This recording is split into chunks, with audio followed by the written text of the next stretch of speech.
கைதி 2 பத்தி நம்ம கைதி வந்து அதுதான் ஆக்சுவலா பார்க்க போனா ஹோம் கிரவுண்ட். ஏன்னா அங்கிருந்தா இது எல்லாமே ஆரம்பிச்சது. ஒரு மாநகரம்னு ஒரு படம் முடிச்சுட்டு கைதின்னு ஒரு படம் வரும்போதும் ஒரு ஹீரோ வச்சு வேலை பார்க்குற ஒரு அமைப்பு இருந்தது.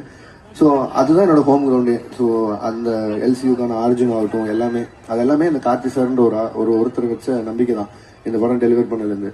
ஸோ இப்போ ரஜினி சார் படம் முடிச்சோன்னே இமிடியேட்டா ஸ்டார்ட் பண்ண போறது கைதி 2. சூப்பர். கைதி 2 கூலி பாக்குறோம், என்ஜாய் பண்றோம். அதுக்கப்புறம் கைதி 2ல இறங்குறோம். பேக் டு பேக் ஹிட்ஸ் தான்.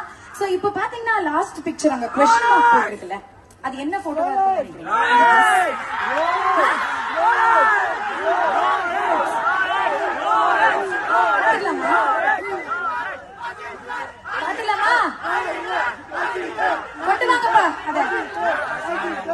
அது கூட அவர்கிட்ட கேட்கலாம்னு பார்த்தா